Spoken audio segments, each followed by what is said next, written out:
may be a little bit tired tonight, but I'll be alright tomorrow, 'cause my baby's coming home. You are listening to WOOP-LP, Cleveland, Tennessee. WOOP FM is a broadcasting service of the Traditional Music Resource Center, and we play America's original music. Where'd the old town go? They moved it all north of here in a shopping mall.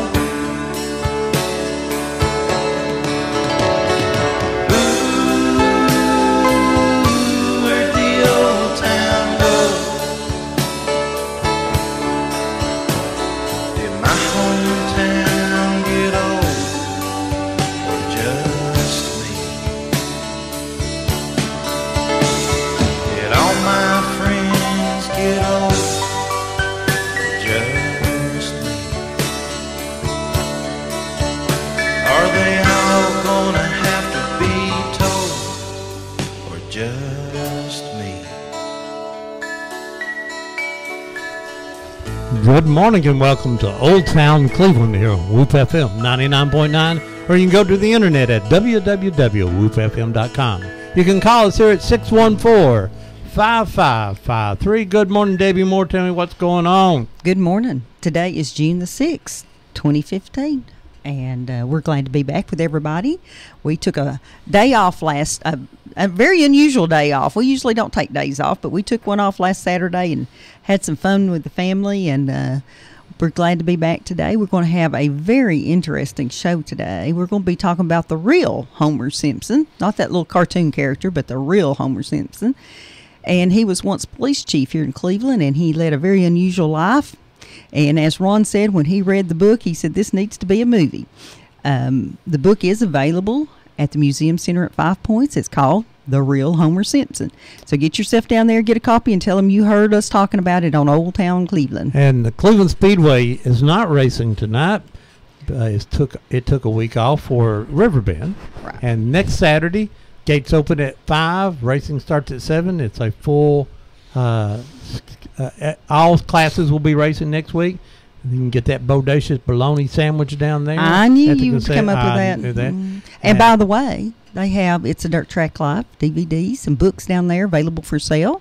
You can also pick those up at the Museum Center at Five Points. And I think our good friend Victor over at Cleveland Central City Auto Parts may still have some too. If you're looking for one of those, you pick them up there. All right. And so, good morning. And introduce these people here. You got two of them, Deb. We have Lindsay Hancock with us today, and also Dennis Stewart. And the funny thing is, these fellows are relatives, but today's the first day they had met each other. And they both are related to the real Homer Simpson. And Dennis' book is, like I say, it's called The Real Homer Simpson. It is at the Museum Center here in Cleveland. I can't remember the cost. I bought one the other day. It was under $20, I know. So we're in that range. So yeah. And like I say, it should be a movie. Lindsay, of course, is a native of Bradley County and is the what is your title? The overall nice guy. You're the assistant county mayor now. Yeah, the technical title is the executive assistant to the county mayor. So in other words, you do all the work. You said that, Ron. I did not. No, I work for an amazing fellow who does a wonderful job as our county mayor, Gary Davis. Well, Lindsay, and I also know Gary Davis. Yes. You're doing all the work. Lindsay, do you know that we are getting a historical monument marker dedicated today down on Dalton Pike? And it's going to be dedicated at 2 o'clock. Is that correct, Ron? Right. I thought it was next weekend. It is next weekend. Yes, it's next weekend. I have my weekends mixed She up. has told people that, okay. Next weekend on Dalton Pike, a Civil War, it's a Tennessee historical marker. It's I spend my life worrying about what's going to be on the show next Saturday. Well, you scared me to death because I'm supposed to be there too, and I'm like, I don't have that time today. Never mind. So, yes. well, thank you for your service. I know you was on the county commission for a long time. And, yes, sir. We did appreciate your service there. Anybody can go do that is pretty unique to me because that's a unique program here. Yeah. Well, so thank you, sir. Dennis, tell us real quick how you're related to Homer Simpson, and then we'll get into the story. And how are you related to Homer Simpson? Well, first, I just want to say this is not real moonshine I'm drinking.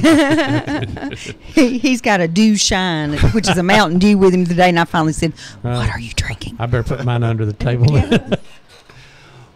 Well, now Lynn, okay, he's a cousin. Mm-hmm. If you go back 100 years to the year 1915 in Cleveland, everybody on the street knew the name Homer Simpson. He was the city police marshal. And of course today, people on the street in Cleveland just know the cartoon animation. That's right. Yeah. Which has nothing to do with our Homer. No, just coincidence, yeah. But he was my cousin. Lindsay and I descend from brothers. I descend from Wash Simpson. Lindsay descends from Jacob Simpson, and Jacob Simpson was the father of Homer. He was born in McMinn County, Tennessee, and in 1906 the family moved to Cleveland, and Homer Simpson was living in the city for the first time in his life. He became interested in law enforcement. In 1911 he became a deputy, and he performed such good services that in 1913 he was elected the city police marshal at age 27. At the time, he was the youngest police chief in the state. In 1918, he goes off to World War I, comes back a war hero, gets reelected as sheriff, as city police marshal. Then he starts to become disenchanted with his occupation. By 1922, he's just sort of over it. He says, "Don't consider me for re-election." They re-elected him anyway. And then in 1924, a new group took power, and he was voted out of office. And at that point, Homer began to drift and start hanging around the wrong people. He started. He had a friend in the Army. His name was Malcolm Morrow. He was a bootlegger, and he had an operation from Florida to Kentucky, and he would stop by Cleveland on his way to Kentucky on his runs and visit Homer. And one day Homer was at home and the phone rang, and it was Malcolm Morrow calling from Jacksonville, Florida, and said he had a job for Homer, wouldn't specify what it was. Said, "I need you to come down here." And Homer said, "Well, I don't have the money to take a train to Jacksonville." He said, "Well, I'll wire you the money." And so anyway, Homer relented and went down there, and went to Malcolm Morrow's house, and Mr. Morrow told him that the business deal or the job proposition was to rob a bank, and it was going to be a plan where nobody would get hurt. And of course, Homer was reluctant, of course, to get involved in this, but he didn't have the money for the train ride back to Tennessee. He was embarrassed to ask his father to wire him the money, and so Malcolm eventually talked him into it. And so the man that worked at the bank, his name was Carl Perry. This was down in Kingsland, Georgia. And Homer said, "Well, we might get away." Homer thought, "We might get away with this because nobody knows me down there. Nobody's going to recognize me." But now he was obvious in a crowd. Yes. Because there were two other accomplices. But he's huge, wasn't he? Wasn't he a man of great stature for the time? Yeah, he was like 6 feet, weighed about 220 pounds, which was big because the average man back then was maybe 5'10". So he would be obvious in I think. And now he come out of McMinn County. I don't want to interrupt you there, but Joseph is his dad, right? His father, Jacob. Jacob. I knew it was with Jacob. Now, not only but some of that there is Jacob was very involved here in the Church of God. Is that not correct? Yeah, he helped found the Church of God here in Cleveland. Mm-hmm. So now we're talking about this family is involved in the Church of God with A.J. Tomlinson. You told me that Homer Simpson dated A.J. Tomlinson's daughter?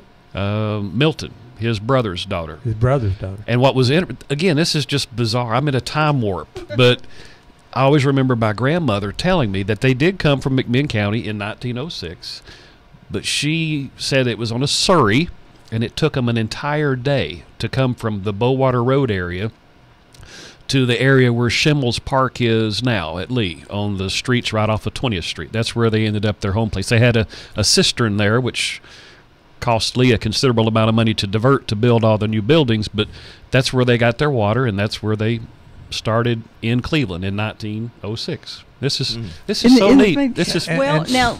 There's also where was the property in McMinn County, Dennis? It's now County Road 967 off Chestuie Creek. Is the Bowater Road. The Bowater Road, Yeah. and the cemetery, the Simpson Family Cemetery, is where? Yes, I'm going to mow it today. It's off County Road 967.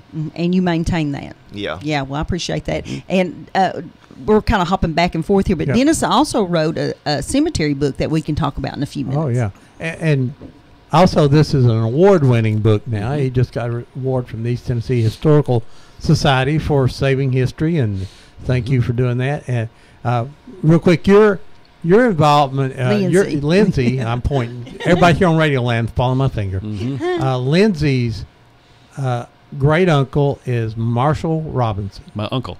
Your uncle's Marshall Robinson, and his dad is Carlo Robinson, which married Homer's sister. That is correct. Woo! You got it.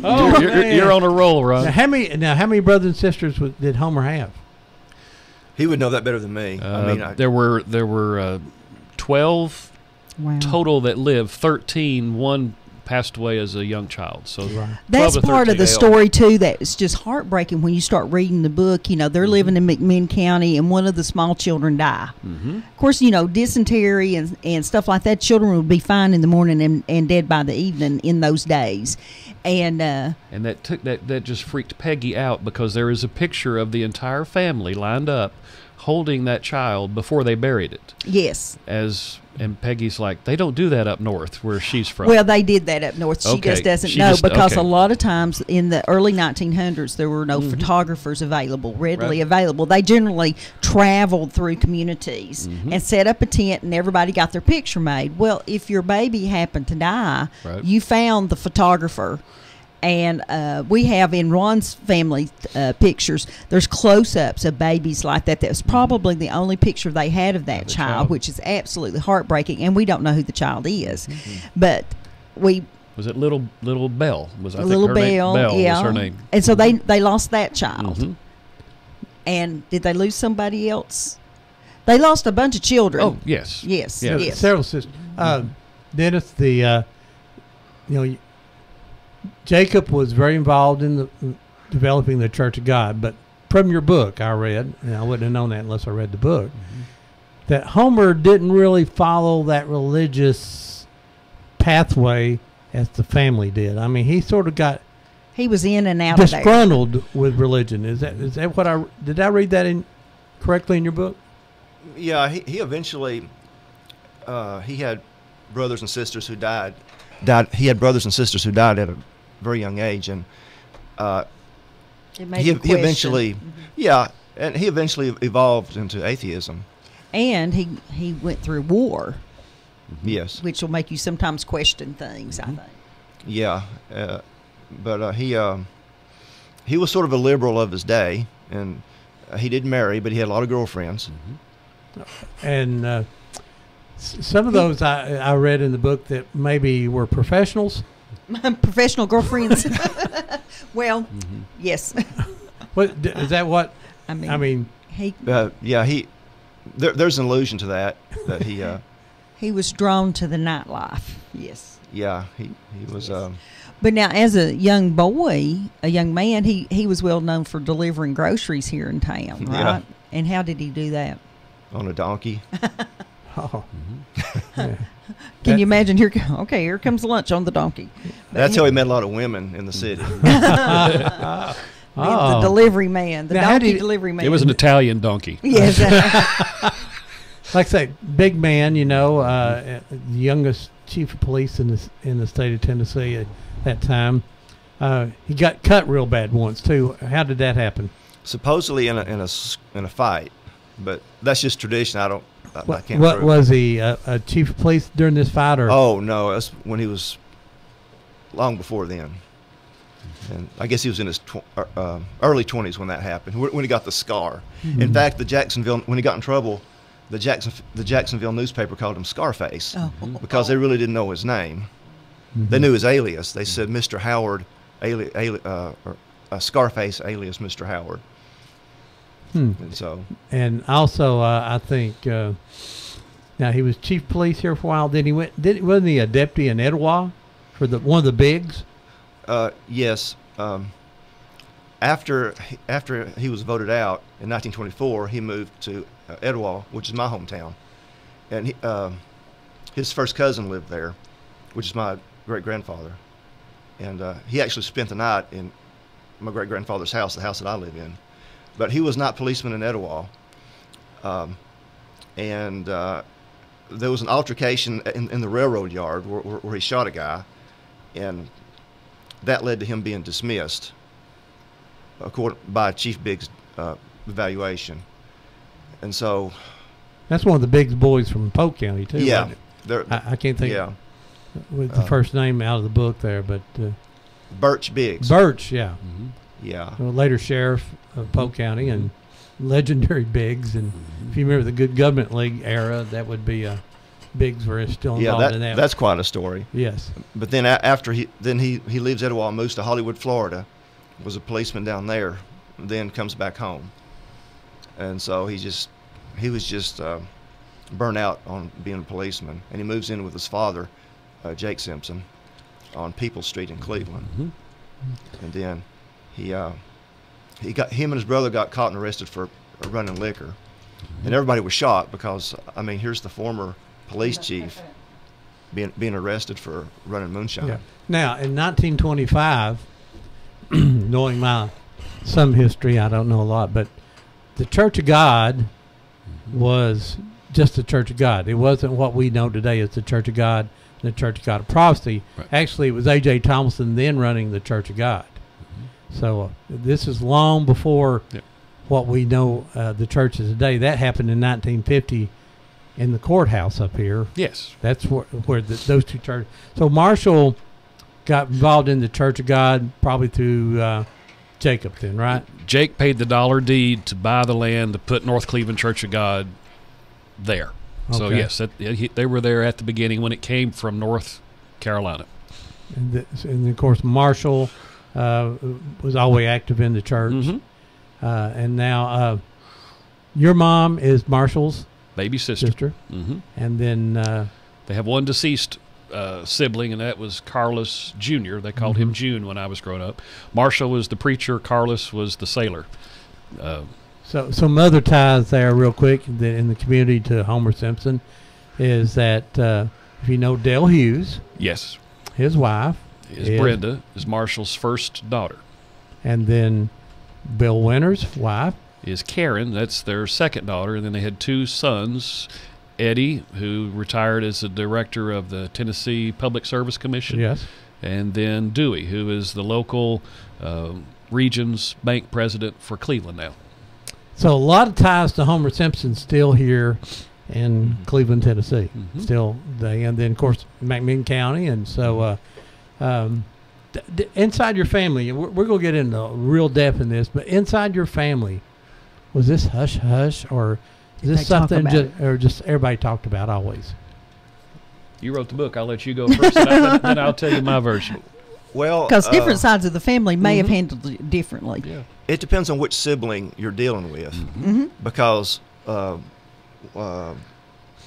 his sister Toy, she would never talk about it. It was real taboo, and some of the other siblings they did talk about it because it was therapy for them. Mm-hmm.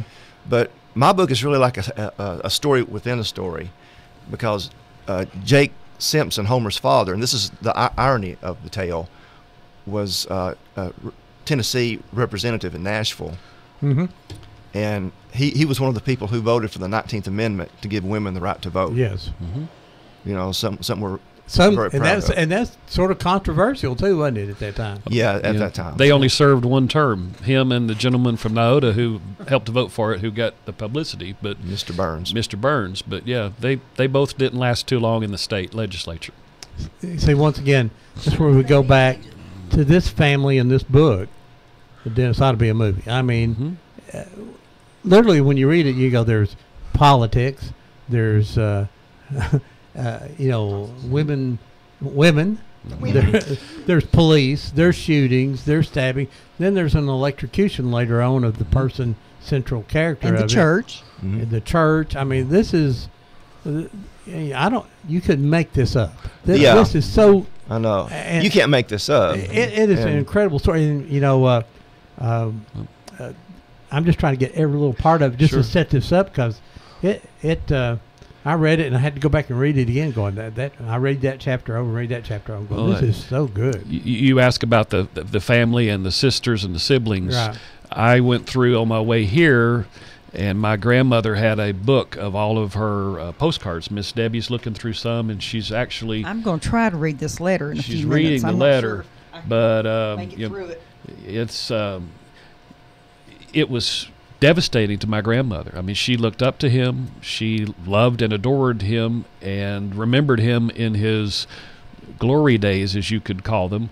It broke the family's heart, and he wrote a letter. It literally is the death letter he wrote in Georgia, and it was with my grandmother's belongings.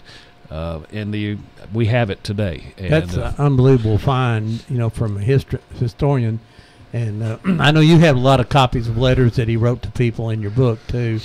And Homer's father, Jake, he's a story in itself. I got church records, and Homer's father, Jake Simpson, was kicked out of the Baptist church for heresy. And the church record says heresy. What it was, he was teaching the doctrines. He was a member of what's now Double Springs Baptist Church in McMinn County, not too far from here. He's a member of that church, and in the year 1900, Jake is espousing doctrines that later became the basis of the Pentecostal or Church of God. And that church kicked him out, and he's condemned him as a, quote, heretic. The word heretic's actually in the church records. So I thought that was very intriguing. like I say, once again, it just every turn that you'd ever want in a movie was there, and it's a sad story at the end. Like I say, they're losing a loved one. It would be hard. I never had, someone in your family That they're you going went to be through killed. exactly went that was tried and found guilty of murder. well, he was with them. He did Yeah. not. That's He did not pull the trigger, and there's some. We'll talk Mr. Perry a lot here. I think there's some. You read there.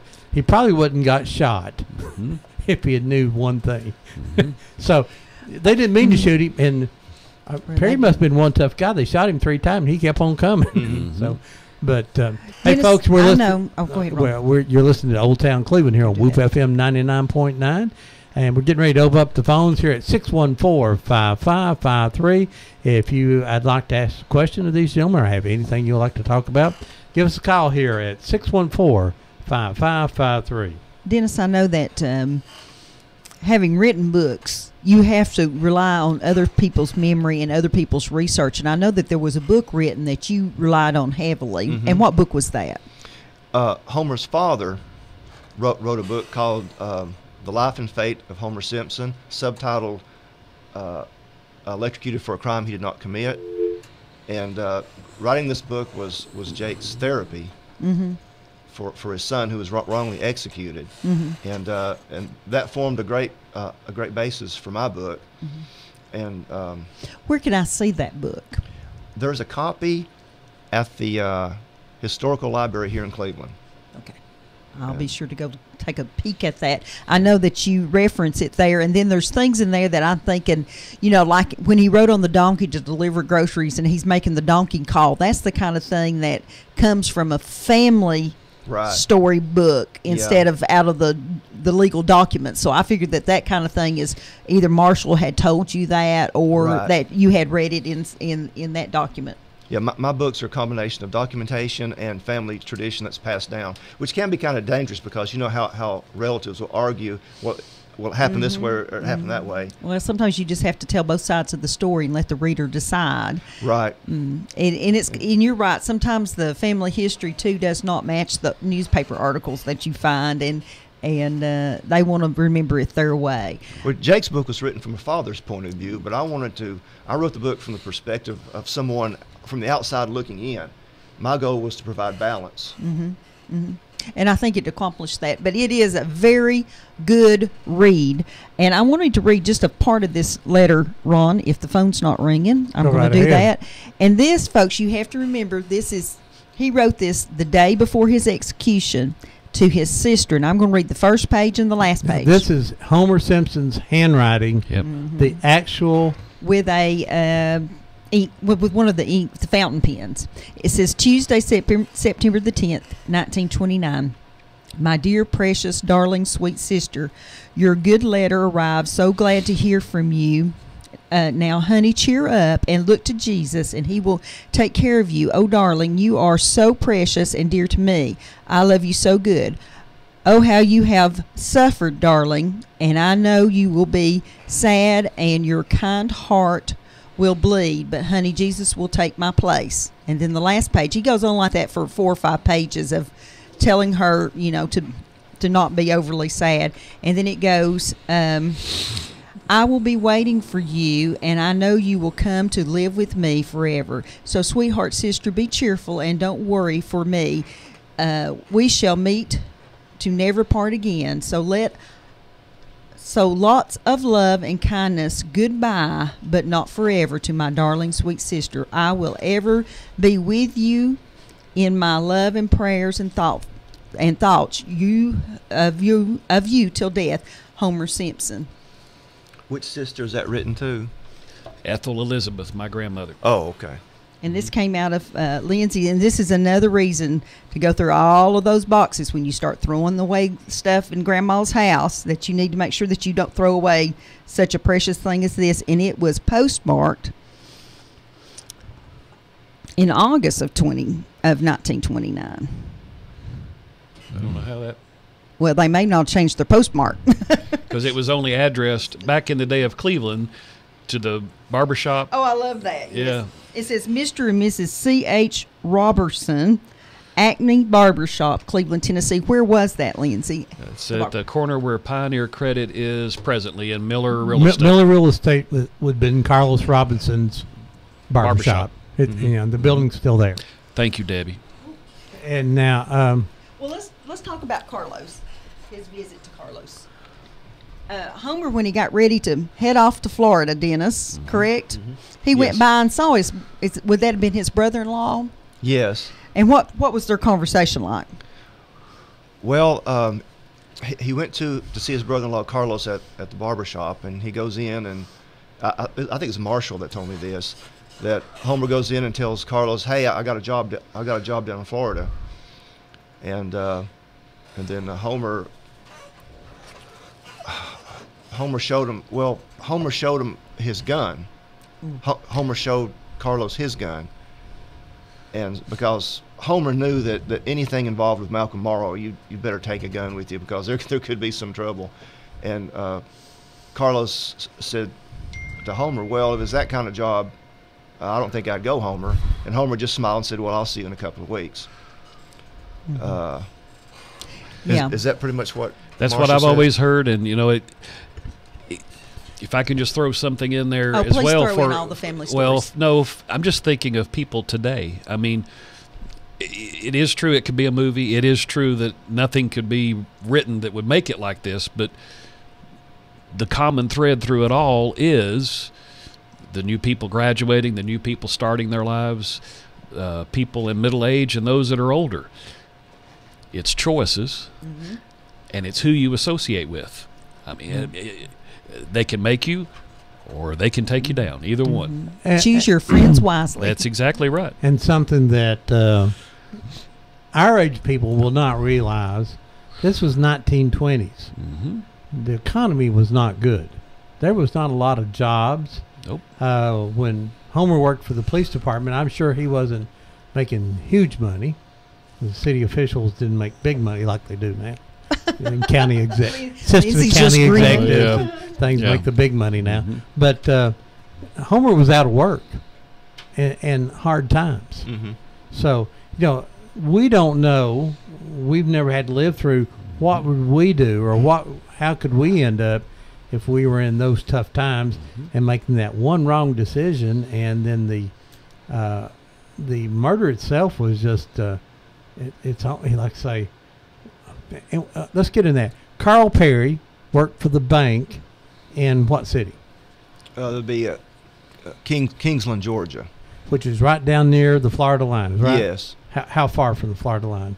Oh, I mean, you could almost walk it. Yeah, I mean, he had some property for sale. Mm-hmm. So Morrow, Mo Morrow, I think that was his nickname. Yeah, well, Duke Morrow. Duke. Him and Homer. Who else? E.G. Waller. And a lady. Yeah, well, she stayed at home, but Yeah, she sort of helped plan it. yeah. Yeah. So they tell them they're going to rob a bank. Tell them how they done that. Well, they're masquerading as people interested in buying property from Mr. Perry. Mr. Perry did, in fact, have some land to sell out in the country. And so Morrow goes to his house one night, and tells him he's interested, and that him and his two other friends are interested in buying the land. And so they set up an appointment to go out there the next day after work. And so The intention is to force him to go back to the bank and open the safe. Was that the premise? Right. Yeah. They had to. They're going to trick him, get him out in the country, and pretending they were interested in real estate. And then once they got him out in the woods, they were going to tell him they're going to reveal who they really were. That we're bank robbers, and we want you to go back with us to the bank after dark and open the safe for us, and then we'll let you go. Then they were going to get the money, run across into Florida, live happily ever after. Yeah. That's sort of the ideal. Yeah. Nobody would get hurt. So now, Carl Perry, to set that up a little bit, worked for the bank, and he had an interesting encounter years before that that sort of made him a suspicious person, though. Yeah, he had been attacked by the local chapter of the Ku Klux Klan, and when they were out in the country, and Malcolm Morrow finally revealed,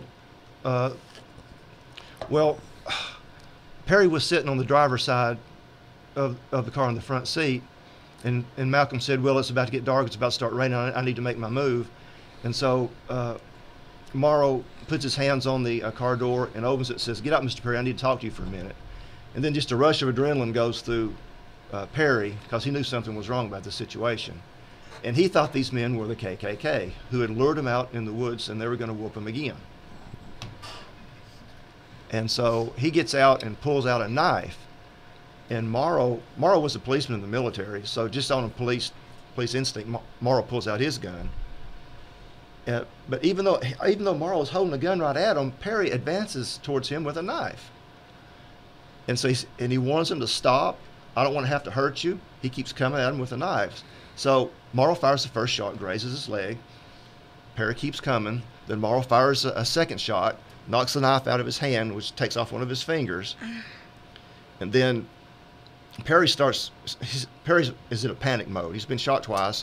He reaches down to pick up the knife, and as he turns to run away, Morrow, who's excited, fires a third shot, which hits Perry in the hip and sends him to the ground. I thought, well, he's okay. He just got shot in the hip. But what they didn't know was that bullet that went in his hip zigzagged up into his colon, and he was bleeding to death, and nobody knew it at the time. So, and then, I think you say it in the book, they said, "We want you to go back and open the safe." He says, "Oh, you want the money? I'll give you the money." Oh, Yeah, my. he was just afraid it was the KKK. But I think the reason that the KKK got after him was because he wouldn't open up a checking account for the Ku Klux Klan in the bank. Is that? Yeah. Is that what you read? And it's alluded to that there was some other problems besides that I'm not privy But to. then two guys tried to beat him up, and he sort of whipped them, though.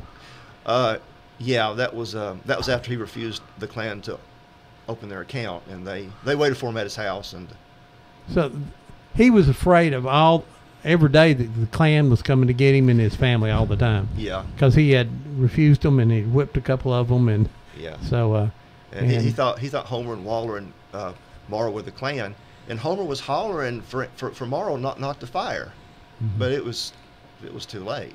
It just happened real fast. Yeah. Right. have you heard all that stories before? I did, and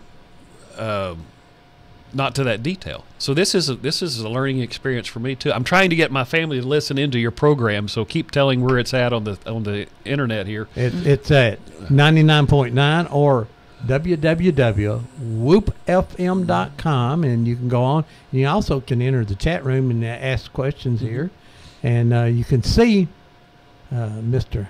Hathcock. Mr. Hathcock. Yeah. Live on the radio. Well, did you also hear about? Are we going to get into the executions? Yeah, and all that? we're going to. Yeah, getting we there. got. Okay. All right. So now, this is great. Now he's laying in the field. He's Who got is? his Mr. Perry. He's Okay, the got banker. He's been shot in the leg. Got his finger shot off. Shot in the hip and into the colon. He's still alive. And they want him to still go to the bank, right? Yeah. So take us to the bank now. So they throw him in the car and take him to the bank. Perry was a tough guy. He was actually bigger than Homer. He was like 6'4". Wow. And but anyway, they're standing around. Okay, Perry's laying on the ground stunned, and they're all standing around him with guns pointed, and they're looking at each other like, "What do we do now? I mean, this is not how it was supposed to be." And so, and Malcolm Morrow made the comment, "Well, ain't that hell?" And then Morrow said, "Well, there's only one thing to do. We'll just take him to the bank and we'll have them unlock the safe, and we'll take him to the hospital." So there was no intent to murder him, because at least in the initial plan, they were going to take him to the hospital. Oh, it gets better. I mean, this story gets crazier. Go ahead. So they get back to the Kingsland Bank. It's after dark, and Morrow gets the combination from Perry's. Morrow goes in, tries to open the safe. It doesn't work.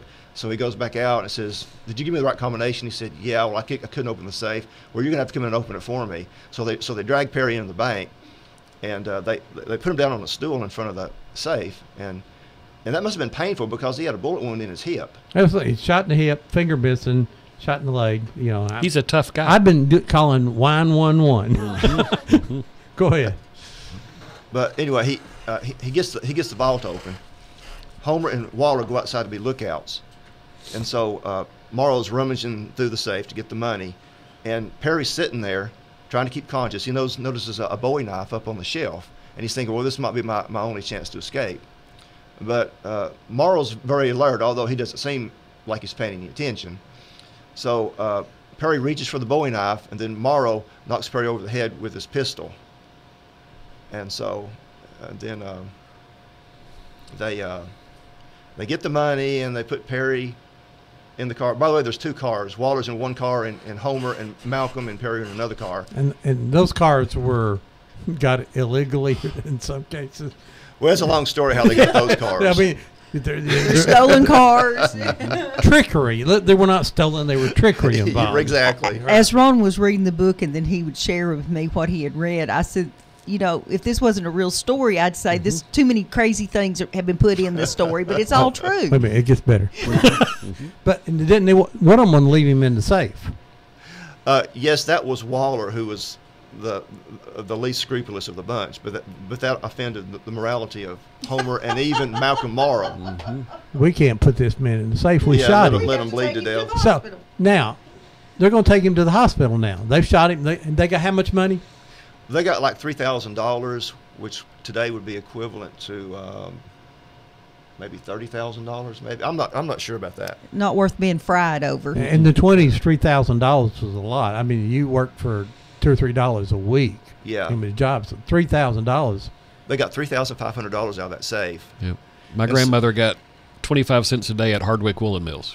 There you Wow. go. Yeah. So $3,000 is that's 2 years' salary. You can barely buy bubble gum for 25 cents. Yeah.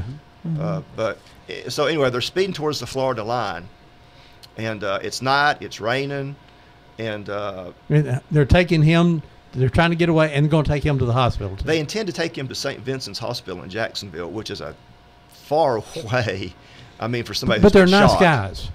Yeah, this is. They're Trying to do the right thing. Nicest people that ever robbed The your bank. the nicest person that ever shot me and robbed my bank. Yes, go ahead. So they're rushing. Go ahead.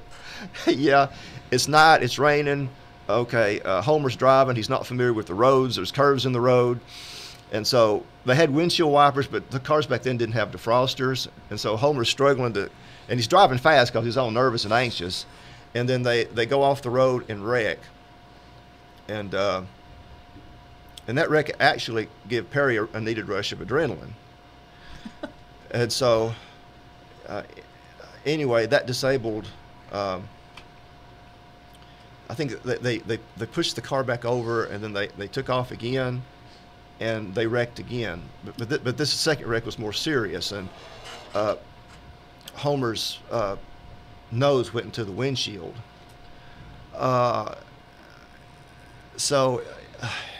Anyway, They left car. They decided they left the one car and said that there's just not enough room for Yeah. Perry, so we're just going to lean him up against a tree. That'll be good. yeah, there wasn't enough wasn't enough room in the car they had left over, and plus they were attracting bypassers. Cars were slowing down to take a look at what was going on, and so Homer dragged Perry off into the brush to conceal him. He would say later that he was trying to get him away from the burning car so it wouldn't blow up on him, but take that for what it is. And so they leave Perry out in the woods, and then they get in the last remaining car and take off, and then they have another wreck. And this was Then they most wrecked that serious. car. Yeah. See, they have two wrecks, and and Homer's hurt, but and Morrow's hurt both, right? He's got a broken hip. Yeah. Anyway, a bypasser finds Morrow. A bypasser finds Perry, The banker, yeah. and takes him to St. Vincent's, and Perry's trying to stay conscious so he can tell him the story, so he can tell the police. And of course, he later dies at the Jacksonville Hospital. And Yeah, he was it the next day or that night? this is the next day, I think he died. So I mean, this guy's been shot, left in the rain, in a car wreck, and lives for that long. Mhm. And was he able? Did he give a dying statement in the hospital? Who done it? Or He said that only Morrow shot him, All right. and Oh. that was brought up in court. And of course, they Now you had Morrow and you had Simpson. Who was the other robber? E.G. Waller. Waller. And then the girlfriend of Morrow sort of was the helped So- plan it all. And Yeah, one of the planners, Mamie Lee Todd. She was 34 years old, and she had a grudge against the bankers anyway, which is a long story. But she's an interesting character too. Oh, in the she book, is.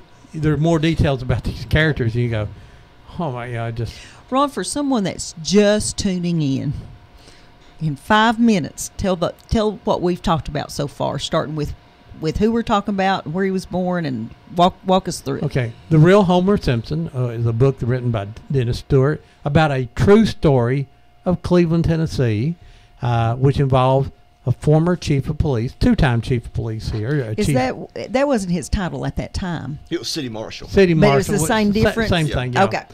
He didn't have 200 police cars and things with him, but No. it's probably him and his donkey. No, hey, Homer Simpson's father was Jacob Simpson, who was very involved in creating the Church of God here in Cleveland, Tennessee, and Homer became the youngest chief in the city, in the state.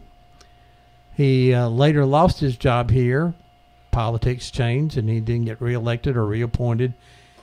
And next thing you know it, he's in Lakeland, Florida. That's where it is? Not Lakeland, Kingsland. Where was he chief in Florida? Oh no, not in Florida. No. I mean, just he was a policeman in Florida, but he was Kingsland. Kingsland, Georgia is where they robbed the bank. Right. He ended up robbing a bank with his friend Morrow Mm-hmm. And Waller. and Waller, and a few years later, or a year or so later, he was put to death for the murder of the bank teller, and Although he didn't pull he didn't shoot. He didn't pull the trigger, and the lady who was involved, although she was not there physically with her, but helped involved and cover it up. And then Waller was given 10 years, He was given life, but he was later paroled. and she was given so much time in parole. But Homer got the electric chair. Yeah, and that's the double standard of the story. Homer Simpson and E.G. Waller were both convicted of the exact same crime, yet Waller got life in prison, later paroled. Homer got the electric chair, which violates, in my opinion, equal protection under the law. And plus, the Georgia courts had no jurisdiction to try the case in the first place, because according to the Georgia Supreme Court, wherever the death happens, that's the area that has the authority to try the case. Perry died in Florida, so the jurisdiction to try the case was in the Florida courts. Georgia had no legality to try the case Of murder. Yes, because But the they death could do happened in bank Florida. robbery. They could do the bank robbery in Georgia, right? Yes. Okay. So, but yeah, this gets complicated here. And you know Winston Prince here in town? Mm-hmm. His father, which was B.H. Prince, I believe, was one of the attorneys who helped on the appeals of Homer Simpson. Mhm. I talked to him the other day. Okay. And he was telling me, so it's pretty interesting hearing his Yeah. side of the story, what his daddy had told him about Yeah. Homer Simpson. That was Homer's first lawyer, Mr. Prince. Was it? Yeah. And so there was some Tennessee lawyers and some Georgia lawyers that helped. And Mhm. so there were appeals, and the governor, it was interesting. I read this in Dennis's book. The governor would give pardons. He would look at the pictures of the people who to be pardoned, and if he didn't like their looks, he didn't give them a pardon. It had nothing to do with the case. He just looked at the pictures that's way I interpreted this book. I'm going, I could see some Georgia governor or Tennessee Yeah. governor, some Southern governor. And Homer did had it. the scar. And it had the scar. And I think being a former chief of police, I mean, the Chattanooga Times, I have the clip here. It says that ex-chief of police to die in electric chair. This is a big story when you have a former chief of police of a town. You know, Cleveland was a small town then, but it still was a chief of police, and has now went to Georgia and electric. I mean, you have to say this is one amazing story along through there. So Yeah, and they made sure there was a reason for trying Morrow first. I'm sorry, there was a reason for trying Homer first. They knew if they had tried Malcolm first, then Malcolm would have said, "I'm the gunman," and that would have helped get Homer off. But they tried Homer first before that came out. And my theory is the authorities wanted to use Homer to make an example that law enforcement would not be bank robbers.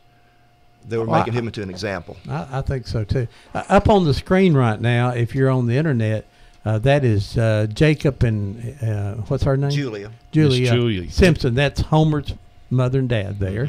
He was the one involved in the Church of God here, threw out of the Baptist church for heresy. Because he's preaching the gospel a little different than the Baptists wanted to be preaching. Which later became the tenets of the Church of God. Yes. Yes. And then, of course, that Church of God then became split, Church of God and Church of God of Prophecy. And, Yep. and for, once again, people who don't know, the Church of God of Prophecy and the Church of God both became the Church of God at one time. And it was confusing. It was confusing because people were getting the wrong donations. Oh, Or vice versa. Yeah. This church was getting this Church of God's thing. So it went to the courts here in Bradley County, and the Bradley County courts created the name Church of God of Prophecy and the Church of God. So To I mean, it's distinguish. excellent. So this family is just so involved in this community, and then so Homer is tried. He goes to jail, and then a long appeal process starts. Talk about all the Well, it appeals. wasn't too long. By today's standards, he wasn't long at all. Oh no, yeah. Because you can spend 20 years, 25 that years was not appealing now. Wasn't a 20-year process. But start talking about the. well, Jake Simpson, of course, was not a rich man. He didn't have much money, and he pretty much went into bankruptcy. hiring lawyers to try to save his son's life from execution.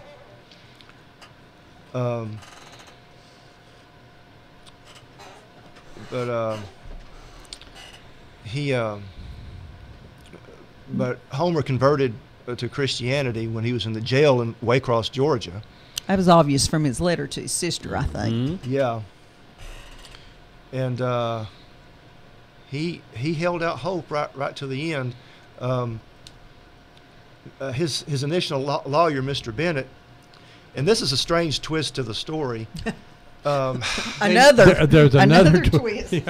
Yeah, Homer and Malcolm Morrow had the same lawyer, and that complicated things because his name was Mr. William Bennett.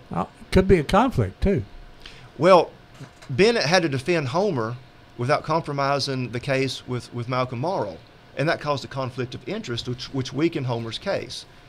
They should have had separate lawyers because Homer was tried first, and Homer wanted to tell the jury that, hey, I'm not the trigger guy. And then this lawyer said, well, you know, if you say that, it's gonna hurt my case defending Morrow. So it was it was really messed up. So now, did Homer's mother wrote tons of letters to the governor and to Went to visit him a few times. Yes, The governor of Georgia, correct? Yeah, Governor Hardman at that time. who done paroles by picture. By picture, yeah. Yeah. But If how you look people- like a criminal, you're a criminal. Yeah. It's just such a crazy story, and every time you think that, well, what else could happen? Something else does happen.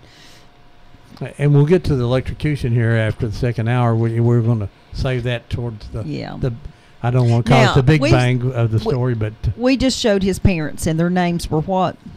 Jake Simpson and Julie.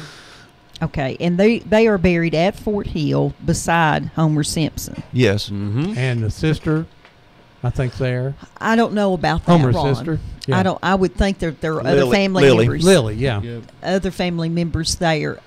Granny is buried in Fort Hill, but about 3 rows over. But yeah, there are some Yeah. there. There's- He is when you go through the historical, what I call the historical part, the really, really old part on the north end, and you start up the hill, he's there in the center, I believe, of one of the aisles, just a little ways up the hill there. But now that's how I became aware of the real Homer Simpson, is that someone from Georgia had posted a request on Find a Grave for Homer Simpson. And Brian Reed went up there and found the grave and took the picture for her and posted it and all that. And then she had somehow, and she's not related to the Simpson, to Homer at all, she had started doing research on it. I don't know why or how. She was out of Georgia. She found some little abandoned graveyard, and I have no idea how this led into Homer Simpson. But that was how she got it started doing. So, she came to Cleveland once and gave a presentation. that's Tara Fields. Yes. Yeah. And what was Tara's research? Do you recall? She wrote a book that was never published from the bank robbery from the South Georgia perspective. Yes. Which was different. Yes. I mean, it's very emotional to hear the family side of this, and then she was the researcher side. Let's get this call. Good morning. You're live on Old Town Cleveland. Morning, Ron. Hey, good morning. I don't know when I've heard such a fascinating story. Hey, Neil, you need to go buy this book. It's a really good read. It, fiction doesn't compare with. Yeah, that's right. We're not done yet, Neil. It gets better. Oh, it's some more story. I didn't realize that Lindsay was associated with that family and so forth. But I'm really enjoying it. I don't call every week, but I had to call on this one. I fear you were going to ask what kind of cars were they driving. No. But it is funny Well, that it's in that, the book. that what kind of car they're driving is in the book. Yeah. and basically they were hauling liquor in one of the cars, and they took it. I don't know. I don't remember the story, Ron. Well, yeah, They stole the car, basically. They sort of tricked the guy out of the car because it had illegal moonshine. They said it had been seized and It hadn't been seized, Yeah, but yeah, they all- took it or something like that. nature. So that's another part of the story. And Lindsay gave some absolute advice that doesn't change. This Homer Simpson sounds like a really really good man that just made a bad choice. I think he got desperate in desperate times, and he just didn't have an income, and he was just tempted at that moment to go out and make some quick money, and he thought it was going to be easy, and it cost him his life. I think the changing point in the whole story is he took a train ride to Florida. He got there, sort of trapped in his financial situation in this time, and didn't have the train fare to leave to get the heck out of there. And he should have just wired his daddy and told him to send him the money. Yep. Right. Even when you're 27, you should do It's that. hard to call your daddy and tell him you're in trouble, though. I mean, something about that, isn't it? Yeah, yes, sir. And Neil, I imagine all those years you taught, you gave that advice to several kids to pick your friends wisely. Yeah, sometimes it bounce off their head like steel shot off a bell. Yeah, he did teach for a while, didn't he? Yep. Well, thank you for your phone call, and I appreciate it very much. It's a good read. I'm enjoying the show, and I will continue to listen. Thanks, Right, Neil. thank you. Bye-bye. Thank you, sir. You can call here at 614-5553. We're talking to Dennis Stewart and Lindsay Hathcock, talking about the real Homer Simpson, former chief of police of the city of Cleveland, who died in the electric chair in Georgia about September 11th, 1929. 1929. See, right before the stock market crashed. That's interesting, too. The times were still bad along there. Good morning. You're live on Old Town Cleveland. Good morning, Ron. Good morning, Red. Red, were you involved in the heist? Were you the woman? You know, that sounds like some of my family, though. What I want to know, was he married? Yeah, that was a question I was going to ask, too. Dennis, did Homer ever marry? He had a lot of girlfriends, but he never married. He was 43 when he died, and No children you know of. no, as far as I know, he has no descendants. Red, he liked women. Well, they all do. And He liked them redheads. I understand, too.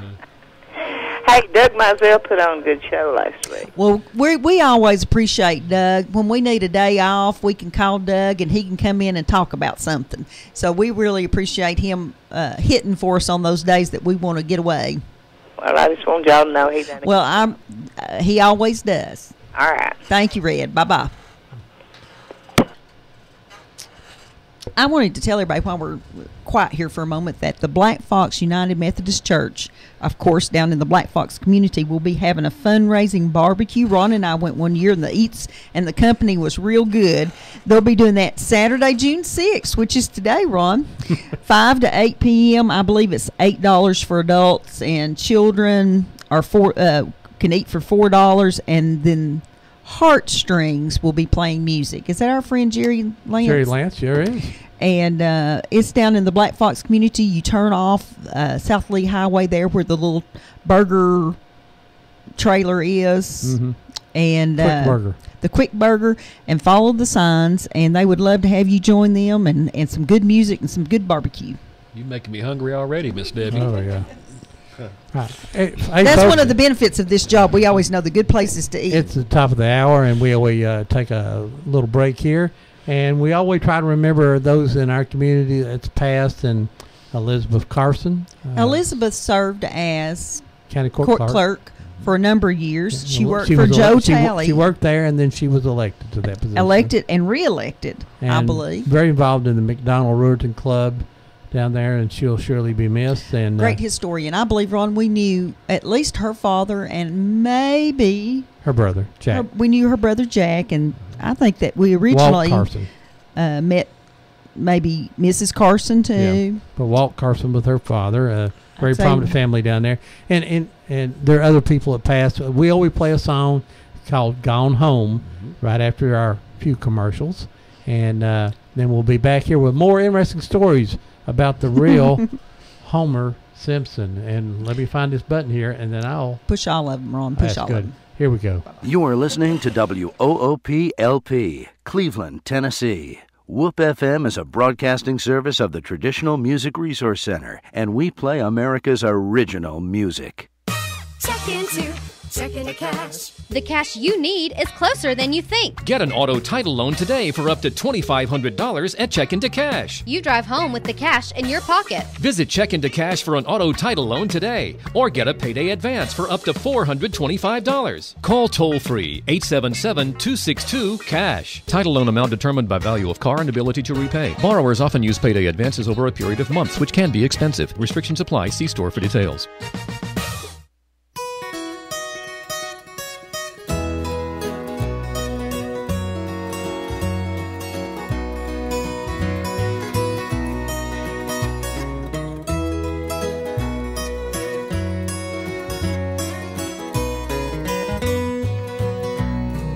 All of my friends that I loved yesterday have gone. They have gone home. Gone They have gone home. The songbirds are singing, the dell seem to say have gone. They have gone home. Gone They have gone home. They've joined the heavenly fold. They're walking the streets of pure gold. They left one by one as the work here was done. Gone home. They have gone home. Gone They home. have gone home.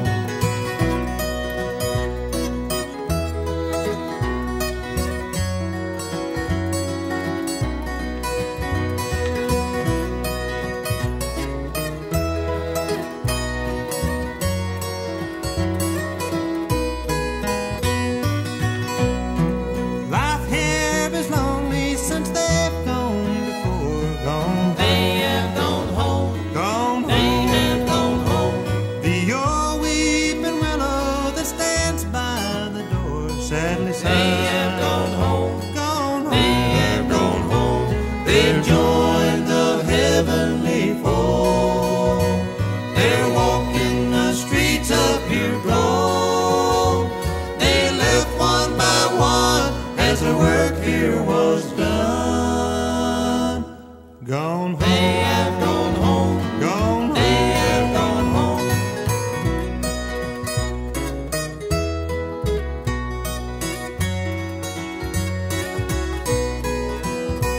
They've joined the heavenly fold. They're walking the streets of pure gold.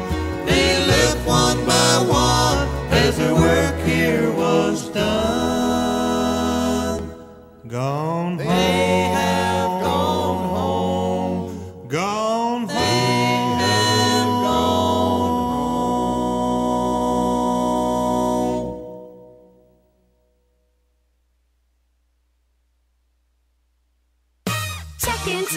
Checking to Cash. The cash you need is closer than you think. Get an auto title loan today for up to $2,500 at Check Into Cash. You drive home with the cash in your pocket. Visit Check Into Cash for an auto title loan today or get a payday advance for up to $425. Call toll-free 877-262-CASH. Title loan amount determined by value of car and ability to repay. Borrowers often use payday advances over a period of months, which can be expensive. Restrictions apply. See store for details.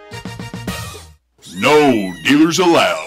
Jackson Catnapper, family owned and operated in Cleveland since 1933, offering the best with over 70 styles of recliners, sofas, electronic lift chairs, full living room packages. Call Mike now at 961-7239 because Jackson Catnapper now offers sales to the public Every Saturday.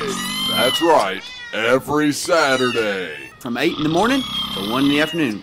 Or call Mike at 961-7239 or go see him Every Saturday at 1911 King Edward Avenue, just across from the main plant. Jackson Catnapper, family owned and operated in Cleveland since 1933, 961-7239. No dealers allowed. Hardwick Clothes, America's oldest tailor-made clothing company, has been making our best-selling navy blazers for 134 years. Visit Hardwick.com to get the $295 wrinkle-resistant travel blazer at the price of $195. Order by 3 and get by 10. Free next day air. Hardwick.com, America's oldest, and sewn in Cleveland, Tennessee since 1880. Hello, my name is Andy Figglestaller with Ed Jacobs & Associates. We are an employee benefit and insurance broker in business for the past 20 years. The new healthcare law, also known as Obamacare, has finally arrived. The law is complex and the choices are confusing. You have questions, we have the answers. It is our passion to find cost-effective solutions for every client. The solutions will be different for every person or business. Let our knowledge, experience, and passion go to work for you. Contact us today and let us assist you through this process. Our phone number is 423-473-0202, or you can find us on the web at edjacobs.com. Where'd the old town go? They moved it on north of here in the shopping mall.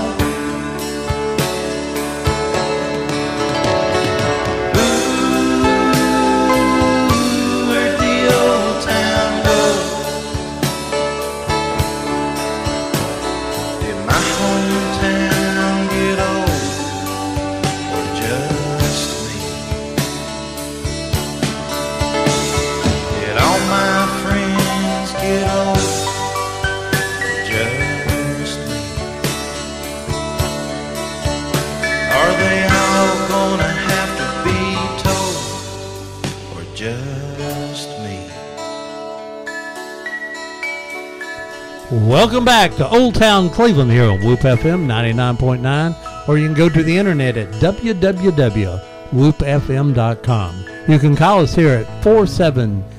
No, it's not 47. It's 614-5553. And if you're out of town, it's 423-614-5553. We got Dennis Stewart and Lindsay Hathcock here. They're talking about one of their past relatives, the real Homer Simpson, former chief of police of the city of Cleveland, who later died in the electric chair in Georgia for bank robbery and murder. A lot of controversy, a lot of interesting. There is a book called The Real Homer Simpson. You can get it down at the Museum Center here in Cleveland. Just go ahead and tell them you heard it here on Old Town Cleveland, and they'll charge you twice, I think. Good morning, you live on Old Town Cleveland. Good morning, Ron. It's good. This is Joe. Glad to hear your voice and Debbie's this morning. Well, thank you. We took a little break there last week, but we're always glad to be back. Yeah, I know you deserved it. We've only been doing this 7 years, so we need a break every once in a while. Right. But all of this that he's talking about, that all happened before I was ever hatched. Well, most of us were in that situation there. This is some distant relatives of theirs. Oh, really? Yes. Well, I enjoyed Doug last week, too, but he said he's going to make a movie. I wondered where he's going to start at with Trail of Tears. Oh, I don't know. They're trying to find someone to do that. That's his hope, and we support him in that effort. Yeah, well, he done a good job and all, but I'm just so glad to hear you and Debbie back. Okay, great. And so, yeah, these two gentlemen here, this was their, so it's cousins and great uncles. It was Homer Simpson, the chief police in the 20s. Yeah. Well, see, like I said, that was before I was ever hatched, so it's really news to me, so I'm listening to it and enjoying it. All righty, thank you so much. Good talking to you. I'll play your song for you. Okay, thank you so kindly. All right, bye-bye. Oh, love all our fans here that call in. And we worry about some of them. They call so often. When they don't call, we worry about them. Bullet's not been here. Bullet, what's his Robert Goins. I forgot his real name for a minute. I've called him Bullet. Just won the award for from the veterans. Yeah. Ron, there's something else. Let me say real quick. Okay, Bullet and his brother volunteer and keep the veteran cemetery clean. No pay. Just do it. For years and years. And so it's good to honor those that don't seek the recognition. They just do it because it's their love and their service. He has his father who was buried there, and he just started doing it and has just done it for years and years. And so I know you can go up there about any time. You'll see a couple times a week they'll be up there taking care of things. That's where I met Bullet, was in the cemetery. Go ahead, Deb. You meet the nicest people in the cemetery. I wanted to tell our friends that we've been talking about this since January, and it's finally open. Yesteryears of Tinga, some friends of ours, has opened up a little antique shop in Tinga, Georgia. Go down 411 Highway, and you'll cross over into Georgia, and it's one of the first buildings there on the right. I believe I can't find their hours here on this site, but I'll keep looking for it. But they have some really neat looking stuff, and I think we might just have to go there today, Ron. Yes, and that's where my folks were from. Yeah, I bet we'll find some of your And papa's if you're homemade from furniture. here, it's from Tingy. Oh, okay. Tingy, Georgia. Yep. If you grew up there, it's Tingy. Yeah. That's not far. No, right at the Tennessee-Georgia line. The railroad called it that. But anyway, they've opened up their new little antique shop, and if anybody's looking someplace to open up a booth, they'd be glad to accommodate you there, too. Okay, great. Now, Dennis and Lindsay are related. Mm-hmm. Met each other for the first time today, right? Hour and a half ago. And, it's amazing to run into a new family. I know a couple of years ago we were going up to Caves Cove, and we stopped at the little Caves Cove Museum. Mm-hmm. And I was sitting on the front porch with my granddaughter, and a gentleman come up and sit down and talk to me. And he said, "What's your name?" And I told him, and he told me his name was Dunn, which is part of my family, and he was a relative of mine, knew my grandfather and my great-grandfathers, right. and I'm going, it was pretty amazing. neat. So just run into people sometime you're like that. Yesteryears of Tinga. It's open Thursday through Saturday, 10 a.m. to 4 p.m., and Sunday, 1:30 to 4 p.m. I have to go down and visit some friends there. Good morning. You're live on Old Town Cleveland. Hey, good morning, y'all. This is RD. Hey, RD. How are you, sir? Oh, doing good. RD, did you wire up that electric chair that this fellow was sat in? No, but I have a piece of a wrist strap from the original leather from Old Smoky, the Tennessee. That's the way in here, but I really do. I need to come go through your garage sometime, RD. If you can get in that garage, I'm telling you. So I got my mom and dad, moved in. I've got a shed order. It's coming, so that'll help. I'll get back to all that stuff. But, I need to buy a new house so I can just get rid of all the junk I do have. It's incredible, isn't it? It's just incredible. I did find a jar of ash from Mount St. Helens, the Mount St. Helens explosion, and gave some to a fine young man. I used to have a little vial of that in my desk drawer when I taught third grade and would pass it around and let the kids look at it. That's just capitalism. Here, it's tragedy, and they sold the dirt, the dust. I remember seeing Bonnie and Clyde's car right outside this door when I was younger. Mm-hmm. And they said literally when they got that car that people would rip pieces off of it to have a piece of memorabilia of Bonnie and Clyde's car. Isn't that something? Cut her hair and all kinds of stuff. Yeah, that's pretty weird. But I got plenty. I got ash if you want ash. He was in Washington when that happened. I called him. I said, "Bring me some ash." He said, "How many tons you want?" We got 4 feet laying here. But get back to it. I'm enjoying the show. It's interesting. You got 2 characters, one named Simpson, one named Burns. From like the Simpsons, Avery Burns, Homer Simpson. That's pretty funny. But it's a good story. Hey, little off topic, but I do want to give a tip of the hat. If there's any listening, and remind people that today is the 71st anniversary of the D-Day invasion. Yes, sir. And tip of the hat to any of World War II veterans. No, absolutely. They're going fast, aren't they? Yes, sir. They are amazing. I read the articles every day just to see how many pass, and it is. We're going to lose them here, But yeah. Anyway, I'm out here in the garden working, just listening to you. Okay. All right. Sweating gumballs, I'll tell you. Come on, I'll give you a hoe when you get back to the from the antique place. And, okay. All right. Well, thank you all. Bye. We got Tickle Kenneth Roark, who often comes on our show and talks about gardening tips and stuff. He showed a picture of 2 5-gallon buckets this week where he had harvested broccoli and beets. And Ron wrote him back and said, "Well, that's great, but I harvested a green pepper."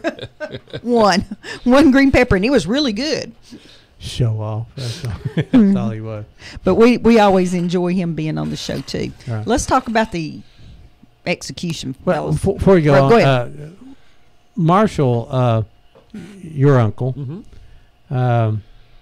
who's familiar with being an electrocution, tell us what he did later on in his life, something that sort of ties to that. Well, after he started, he was actually the first chaplain in the Church of God movement. His name is up on the Hall of Prophets or Hall or whatever they have at the seminary. But he served as chaplain to the Tennessee State Prison System and worked. He mentioned Old Sparky. He was the minister. If a person requested a minister before they were executed, he was the one who was sent to speak with that person. Some were very repentant, and some were not. And that affected him. I mean, it's kind of bizarre how you just made me think about it, Ron, but electric chairs were in different areas. You know, one was taken by one, and one helped minister to others that were being taken before. And Very you know, I remember him as a child, listening to him talk about that, and the ones who were not repentant. And you know, he had to be one of the witnesses. And you know, there's certain things that your body remembers over time, and sight, smell, and all of that. That has just always lingered. You know, he had to always think about Homer when he witnessed that, and think about what he had gone through. In the back of his mind, and knowing that he was out of this state, in another state, going through that. Yes, Now, was Marshall alive before Homer died? I mean, how old was Marshall? Homer? Marshall. Marshall was a young boy. Yeah, Marshall was very young. Mom was born in 31. He's born in 21, so he would have been 7 or 8 years of age. Old enough to know what was going on, I'm sure. Well, Marshall was in a car wreck coming back from visiting Homer when he was a little boy. That's right. And so, well, they were coming back from Atlanta. It was Jake and it was Carlos was driving. Carlos was a big fella. Oh yeah, okay. He was driving, and then Jake was sitting on the front passenger side, and Marshall and his brother were in the back seat, and Carlos Robertson fell asleep and flipped the car, and Jake Simpson had a broke wrist as a result of this accident.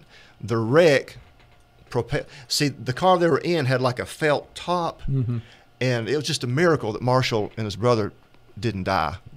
But the car flipped, and Marshall, who's about 8 years old at the time, and his brother were ejected through that pelt car top and thrown clear of the wreck, and the car flipped. That's just yet another little facet of the story. Good morning. You're live on Old Town Cleveland. Yeah, Ron, this is Bob Cash. Oh, hey, Bob Cash, how are you? Hey, I didn't mean to interrupt the fellow's story there. That's quite all right. Go ahead. I've been really enjoying this today. Sure have. And anyway, I was going to ask you, Ron, whatever happened to the bad actor? He's living in Alabama now with his sister. Doug's health went down, and he living with his sister down there now. He felt like he needed to be around family, and so he went on down to Alabama with a banjo on his knee. With a banjo? Well, all right. Well, now, look here. What about my friend Red? Have you heard from Red? We heard from Red this morning. What did she allow this morning? She's drunk. Okay. Well, she said that she could relate to the wild woman in this story. Oh, this is a wild woman. Well, now, if she's drunk, and what I'm going to do right now, I'll try to catch up with her. I figured you would. You and her might have something in common. I'm not sure. I hear you, buddy. All right. I hear you. Well, I'm so glad that gentleman called in a while ago to remind everyone that this is D-Day, and I'm so glad of that. And if you guys out there see a passing veteran today, just shake his hand and say thank you. Hey, after we go off the show today, I'm going to play a song called Memories. Great. Great. Thank you so much. Thank you. I'll let you go, and I'm going to listen to more of your show, buddies. All right, Thank you. Bye-bye. Bob done a little narrative to some music about memories, about that, and I'll play that here before we leave this morning. Bob is a very very involved in the veterans here, and we appreciate him. Good morning. You're live on Old Town Cleveland. Yeah, this is T. Bandy. Hey, T. Bandy. What's going on, buddy? I got announcement here. Black Fox Methodist Church is having a barbecue tonight from 5 to 8. That's right. And Heartstrings will be playing music. Yeah, And that's I got a fish truck coming June the 20th. okay. And so if they need to order fish, what number do they call? 478-2405. Yep. And so you'll have. And is this a good time of year for them to be stocking their ponds? Yeah, it is. Yeah. Okay, good deal. I need a lot of orders too. There you go. Black Fox United Methodist Church is located at 1820 Old Chattanooga Pike in Cleveland. $8 for adults. Children under 12, $4. Good barbecue, good music. Go by and see them. And T's going to have a fish truck coming June 20th. You can call him at 423-478-2405. Thank you, Mr. Bandy. Thanks. And happy anniversary last week. Bye-bye. He was married 50 years last week. Wow. Yep, that's a long time. Yeah, we celebrated our 36th anniversary. Happiest 29 years of my life. You're living on the edge. Yeah. And I spoke one time, and I stole his joke and told that joke, and I got a really big laugh. And he said, "You can't steal a man's joke." Usually the women ask me, "So what years?" Yeah. I mean, one here, one there. Sort of give and take one or two. Yeah. So. I want to go back to something. Dennis mentioned the fact that he lives in his great grandfather's house. Tell me about that. Yeah. How did you end up with that house? Well, I'm not really sure. I was living there with my grandmother, and I helped take care of her during her last years. She had Alzheimer's real bad, and so.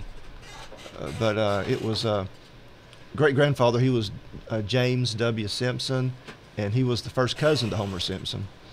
And when Homer came to Etowah to be night policeman, Homer actually spent a few nights in that house, the house that I live in now. It was a brand new house back then.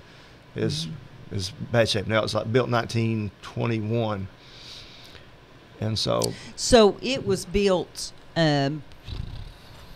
What time did what years did the railroad come through there? That would be 1906.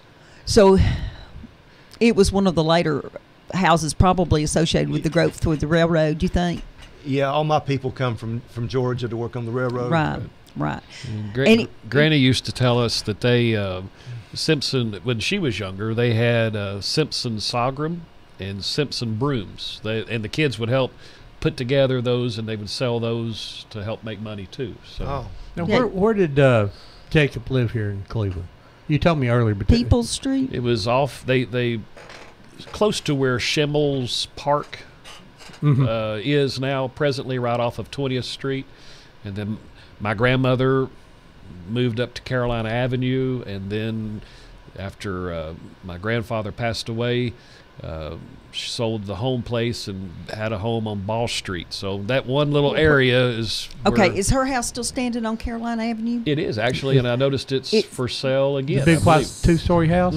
Yeah. I owned apartments right down the street from there at one time. Little duplex. When we got married, we actually moved into one of those apartments over there. That's really interesting because just the other day I had said, Ron and I have a book in the back of our mind where we're going to find the houses in Bradley County that are over 100 years old, and we drove by that house the other day, and I said, I've got to find out the history of that house. That's where my mother was born, and Marshall was born there at home, over 10-pound baby.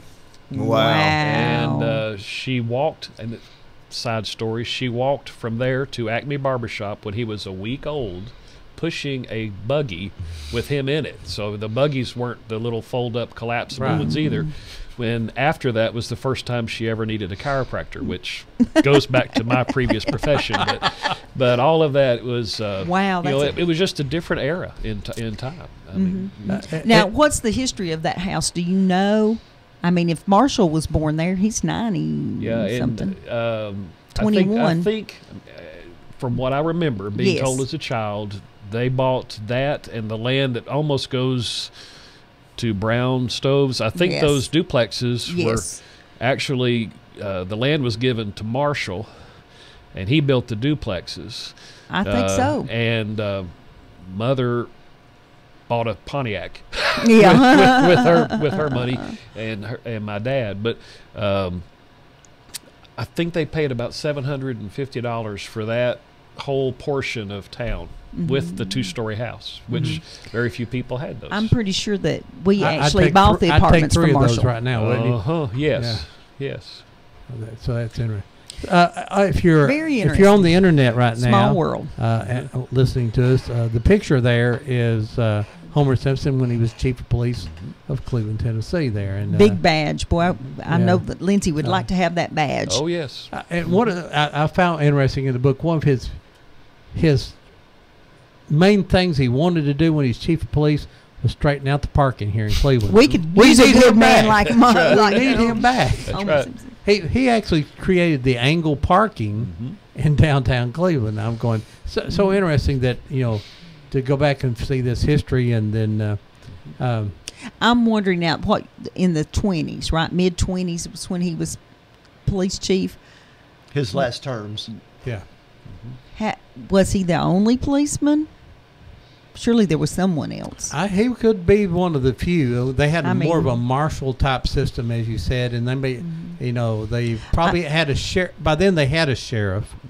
They had constables; those were been constitutional. But the city he was probably maybe a deputy or. I will tell you that I've had the pleasure of looking through Chief Trotter's scrapbooks. And he came after Simpson in the Long 40s, 40s probably. And his big deal in the city was to keep the pigs in the pens and the cows from being out on the street and those kinds of things. So Homer Simpson dealt with all those problems There was too. a big, when Every Homer said house had a barn. they were pigs and cows at the courthouse. Oh. Because people come in to do trading and where else? The jockey lot where they took the horses was about a block and a half off. So yeah. Well, now originally you could tie your horse up at the courthouse. That people decided that made us look countrified, and so then they made them. You had to tie your horse up either at Taylor Spring, which we just uncovered, or at the jockey lot. Is what I understand. Not that I was around then. Yep. Very interesting. Where's the jockey lot? It's where the Agriculture Extension Building is now. Yes. Oh. Okay, on Church Street. And later it became for cars after that. They started trading cars. Callaway's and all of those Yeah, through but there. that's near the railroad, and as they got a shipment of cows in, they bring them down to the jockey lot. So And shipment of cars in too. And I'm sure in Etowah there was somewhere along the way they downloaded livestock up there too. Oh yeah, it's a railroad town. Oh yeah, I mean What street is your house on? Carroll. Carroll. Yeah, it's. I know there's like Tennessee and Carroll and Carolina. And there you go. There you go. Wow. There you go. Yep. It all goes around. It all comes around. It goes around. I remember when go ahead. Is his house one of the railroad houses that has that funny looking roof on it? No, he built it himself. Okay. Yeah. And so. Not a kit house then off the railroad. Etowah's interesting. A lot of stories there. There's a Carnegie Library. Okay. Carnegie, if you say it correctly.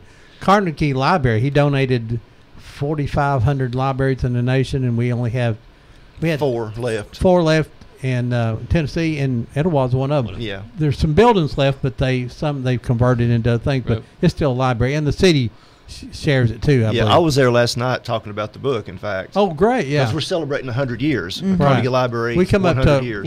president, but a lot of people We know came that to a presentation, and a fellow talked about growing up there as a young boy, and they talked about the library. and they let Joe Guy talk. I mean, Joe told the story of Carnegie, and that was very interesting. Yeah. So, Etowah's interesting. Now, back to Homer Simpson. Homer Simpson. There's so many little side stories and things of that. Rabbit trails. Oh yeah, and now there are tons of. She keeps drinking that moonshine, and he gets happier over here. For those listening on radio, that's not me. Oh, that. I'm just kidding. Yeah, his is under the table.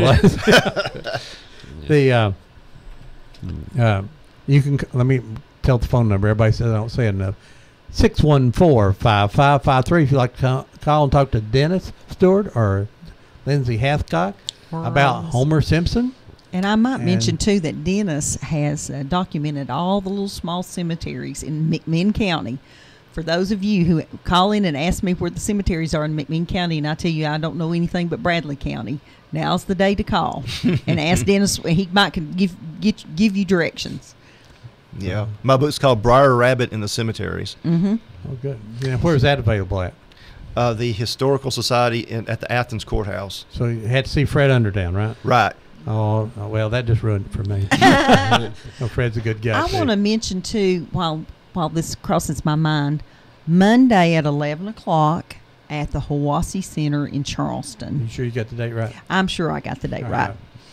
At Monday at 11 o'clock, the Cherokee riders, the bicycle riders that are following the Trail of Tears will be stopping there for lunch. And they always enjoy the fact that when people come out to the community, first of all, to welcome them to our community and just chat with them for a few minutes. But this is a very historic year. This is the first year that they're usually young people from both the Eastern Band in Cherokee and the Cherokee Nation from Tahlequah, Oklahoma, are riding together. So it's a very historic trip. And one of my favorite times each year at the National Trail of Tears is to see those young people get up and talk about how hard it was to ride a bicycle 680 miles, and they can't imagine what their ancestors went through walking the trail, or however they had to go during the winter time, and you know, without the comforts that they have. And it's a life-changing experience for those young people. And so I'm going to go up there Monday and talk to them. Also, Lindsay, Bradley County, the National Park Service coming to Charleston to create the big deal Trail of Tears, Fort Cass memories. I don't know how documentation. Big it will be. It'll be big brown signs on the interstate. Means cars are going to come into our county, spend money here, and finally that area is going to be recognized. Probably the most historical place in America. It hadn't really been told. And another untold story. And thank you, Melissa Woody, and all the others who've been out there working. That Charleston group up there has really done a good job. Really done a super job. Mm-hmm. Homer Simpson tries to keep from being put in the electric chair. We said earlier that the governor looked at his picture and said he's ugly. We ain't gonna do it. I mean, you know, that's basically he looks like a thug. Looks like a thug. Had a car, and he was a former police chief. So you know, basically, it says that's a really bad person. So now it gets time to go to the electric chair. Morrow goes first. Tell that story. I mean, once again, this adds to another. You say the rabbit hole and the movie this gets is bigger. What, 14 months maybe after the murder? Yeah. It was quick. Yeah. They got arrested. Well, tell us about what Mr. Morrow went, the things that, now let's talk about the capture first. They went to the girlfriend's house, and what all happened there? Yeah, they were hurt. This is after their bad. second car wreck. Yeah. They were hurt pretty bad, and Malcolm said, we're not going to the Jacksonville hospital because, of course, we'll get caught there. So Malcolm had a relative down there who drove them to Lakeland, Florida, which is far enough away that they could feel safe to go to the hospital. And so they go to the hospital, get treated, and they're released.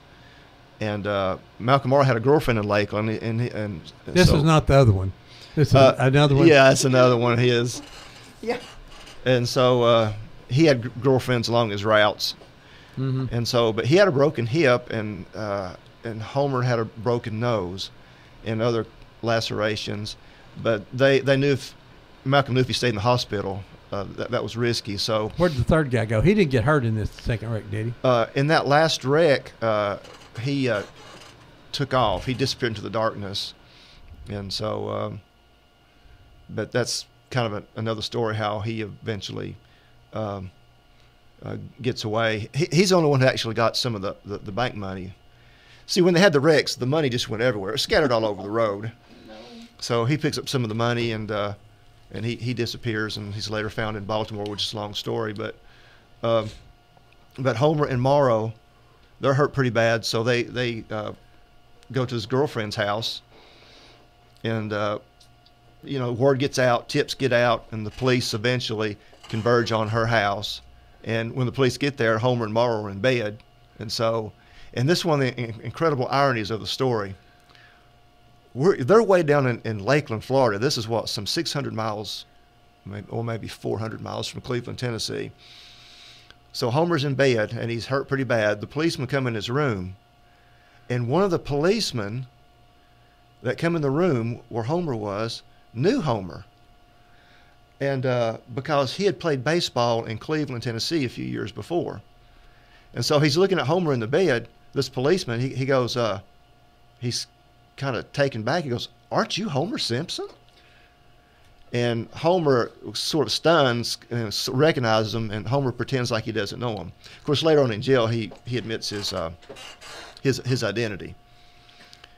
But they're captured in Lakeland, Florida, and they're eventually extradited back to Georgia for the trial. And let me say this about the Supreme Court of Georgia. They had to break their own law to try this case to begin with, because according to the case laws, the precedent cases of the Supreme Court, if a murder or a death happens in the other state, then it's the state where the death happens that has the legality to try the case. But the Supreme Court upheld the lower court decision to try the case in Georgia, even though they had no authority to try the case in Georgia because the death didn't happen in Georgia. So the Supreme Court broke their own law in order to let this strange trial of Homer Simpson go through. But I'll say this in favor of the Georgia Supreme Court. It went all the way to Atlanta, and the state Supreme Court justices by a vote of 4-2 upheld Homer and Morrow's death sentence. The two dissenting judges, one who happened to be the Chief Justice of the Georgia Supreme Court, said that you can't execute these guys is because the death happened in Florida, and Florida has a jurisdiction to try them, not us. It was like it was just all ignored. The other four justices just ignored it and voted to have Homer and Morrow executed. It's like the fix was in from the beginning. They were going to make an example of this guy that policemen would not be bank robbers.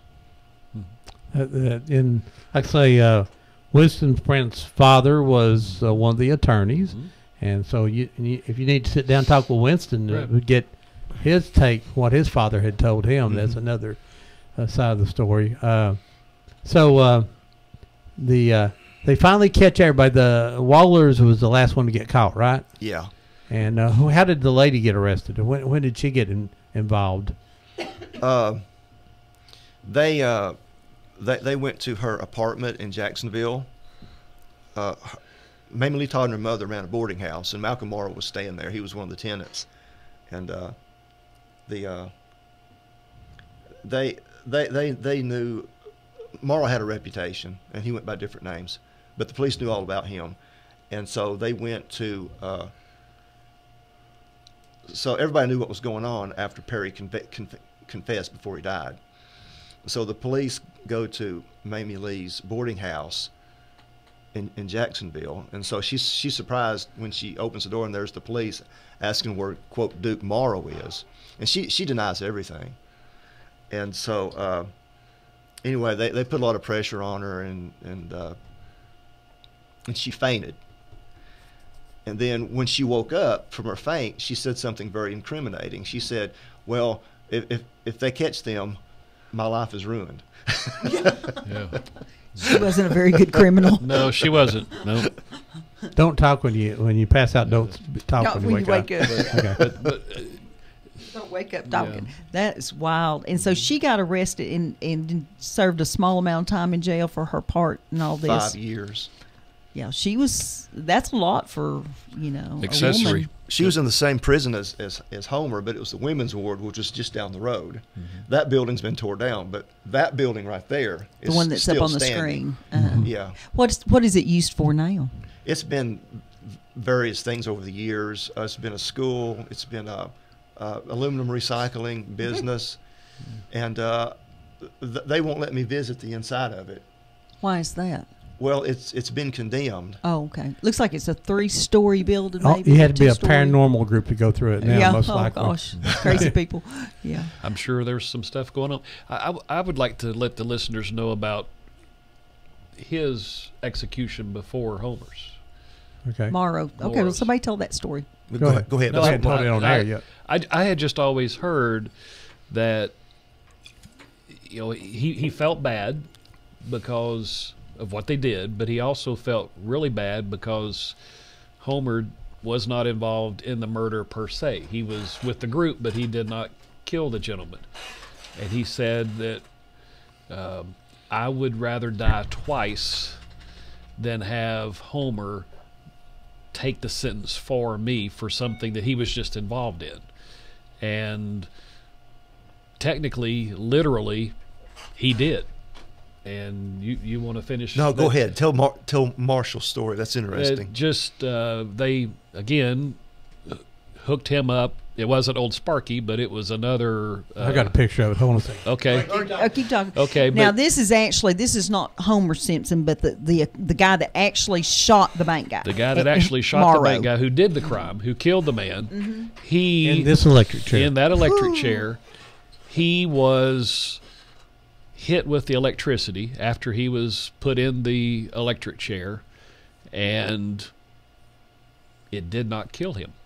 Ron was telling us I during think from Dennis, you said that in the book they waited till the body cooled down, walked over and put the stethoscope on on. him, and he said, "What's happening? What happened?" It scared the doctors. Yeah, he that would scare me too. Yeah, what's going on? the gentleman who has been electrocuted wakes up and asks what happened while you're listening to make sure he's dead and you can pronounce him dead. So then they hit him a second time with the same amount that normally kills people, and he was more brain dead, but he was still having bodily functions. So heartbeat. He still had a small Wow. heartbeat.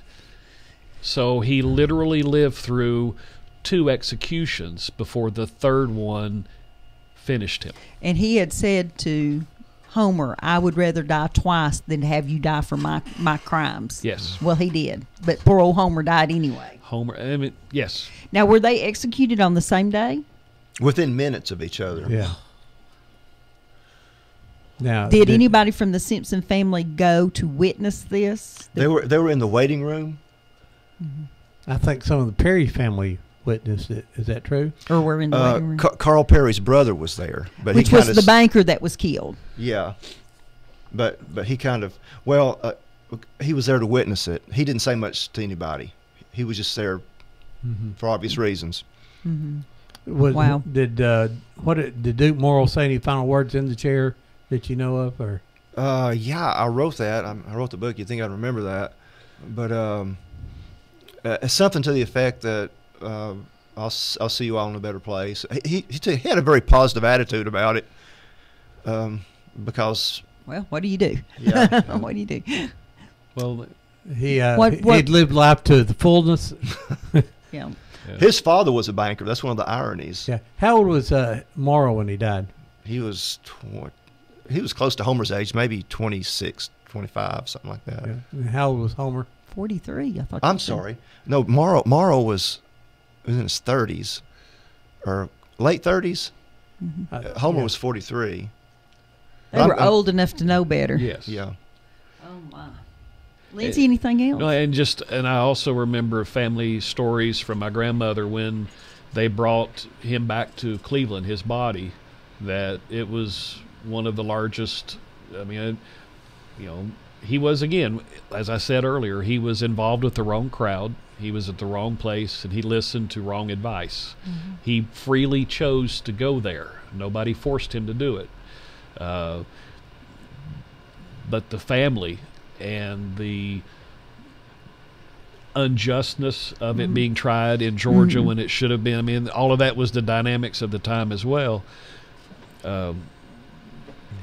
It brought a lot of people to the ceremony. Now, correct me if I'm wrong, and I don't even know where I know this from, but they shaved his head, obviously, to do the execution. His hair was sent back with the body, and Carlos, his brother-in-law, fashioned it into a toupee of sorts that he wore at his viewing. I think that was Oscar McLean, the Okay. funeral director. The funeral director. Yeah. Okay.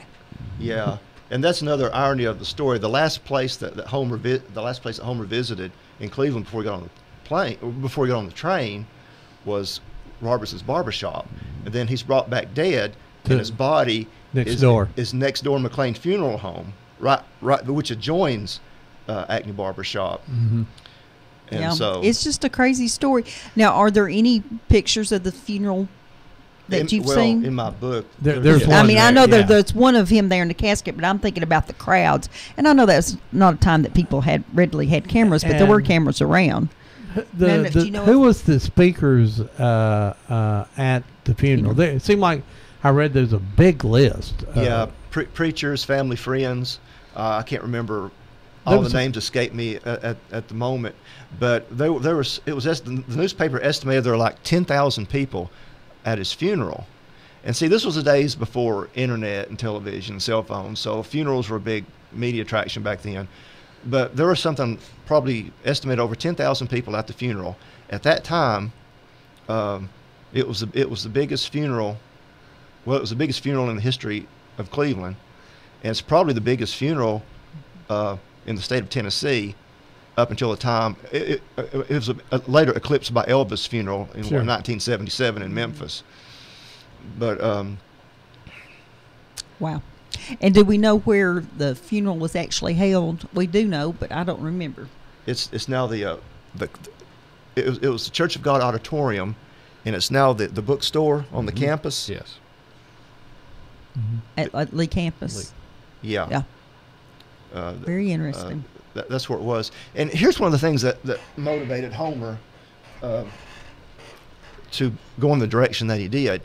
The story that came down to me is that he felt like the world owed him a living. Do we have a call? No. Oh, go ahead. He felt like the world owed him a living. And so his grandfather on his mother's side was in the Civil War. His name was Caswell Maddox. So he goes through the Civil War and he gets a pension. Okay, Homer goes through World War I, and he doesn't get a pension. And so he felt that was, a bad turn. Mm-hmm. And He was looking for that pension a little early, wasn't he? yeah, he looked for it at the bank. Yeah, yeah, because the Civil War pensions came when those guys got really old. Yeah, and like I say, there. I keep saying it's a book, but you go through World War I.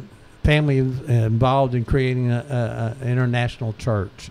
It turned out to be there. There's a lot of women involved in being cut and shooting people, and and then ended up after all that in Georgia in the electric chair. That it just, and then they have the bank robbery. They shoot the guy's finger off. They don't need to be shooting him in less than 50 years. Yes, in just a few years. And like 20 years after he was. I mean, wasn't even 20 years after he was chief of police. And Perry would have gave them the money. They did not have to shoot him. If they just told him they wanted the money, the first sentence was says, "We're taking you to bank to that." He would have said, "Okay," and went. Because he said the money was insured. He would he just thought give it to him. He thought it was the Ku Klux Klan coming to pay him back for beating up two Ku Klux Klan guys, which I thought was great. That he'd turned them down and they got mad at him, threatened him, and then a couple of them jumped him on the street, and he's 6'4" and he whipped those two guys.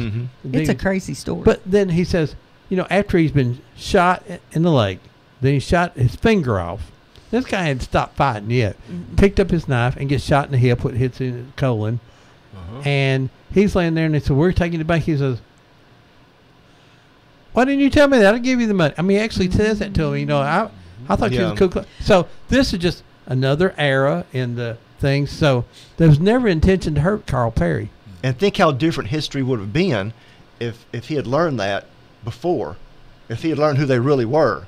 Right, and he just gave them the money. We wouldn't be here right now. No, they may have escaped and never been seen again. I think it would be really interesting to see the newspaper articles from South Georgia and Florida about this same event as compared to the ones in Cleveland and Chattanooga, who basically said, "Oh, our I hero wonder- is dying. I bet there's a lot of Cleveland stories about that at that time. A lot of Chattanooga Times. Did you do any of get any of those? The Cleveland and Chattanooga papers covered it heavily, and so did the papers in Jacksonville, Florida, and some in Georgia, in Savannah, Georgia.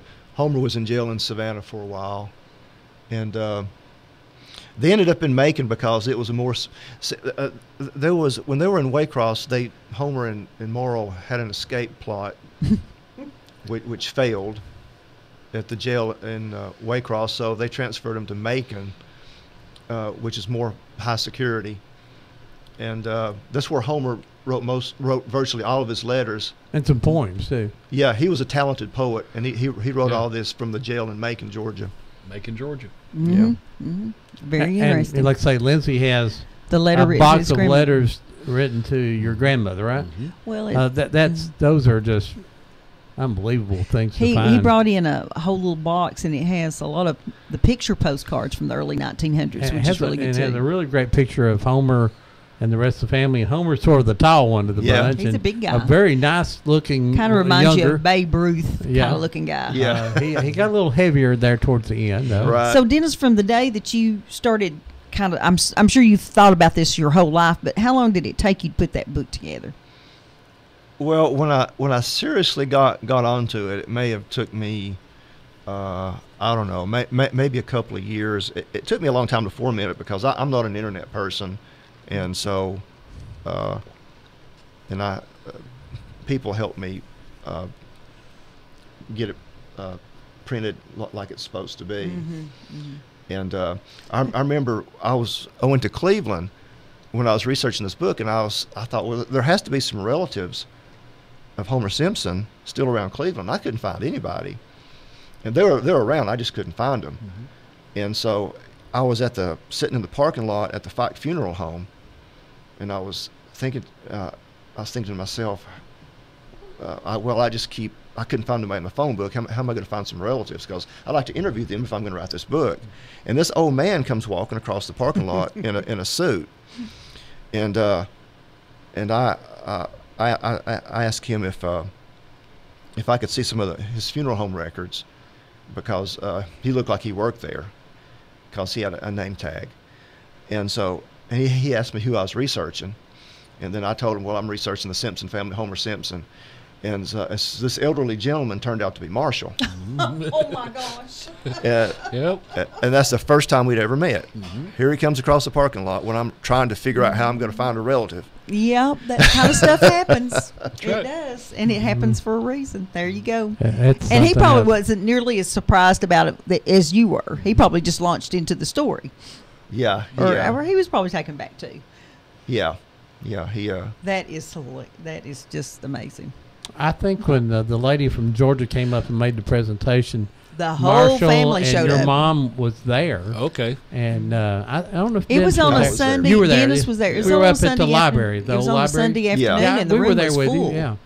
And it was a stormy, cold afternoon, because I remember that young lady getting in her car and heading towards Georgia, and we knew there were It ice snowed. storm. Uh-huh. And I thought, oh, don't know about that. But that is so interesting. So, the book, The Real Homer Simpson, you've just heard parts of the stories. You have to sit down and read it and read all the letters, everything that's in there, just to find that thing. But, if we can get this made into a movie, I mean, it's probably an Oscar winner well, right there. let me ask you this. We know that he has a marker at Fort Hill, but you said you added to that marker? He's got a picture of it here. Okay. And I put an epitaph said executed for a crime he did not commit. Okay. Mm-hmm. How did you mark it like that? I mean, is it on the actual tombstone? Yes. Okay. Yes, it is. So was there an old marker there, or? Yeah, here's an original. You see, they were so broke from the trials, they didn't have money to get Homer a tombstone, but they got a free one, military marker from the government. Right. Mm-hmm. And that's the original. And where is it now? Oh, it's still. It's still they're there. both okay. That's what I'm getting at. Are both markers still there? Yeah, it's a military marker. I remember seeing it's pictures marble. of it. Right. I'll have to go look again. Yeah, my that's- marker was just supplemental to it. Yes, and we would like to do that. Get some folks behind it because we have so many. Oh, I see. It's down in the ground like it needs to be. Yes. Yeah. It's concreted too, so yes. nobody can steal it.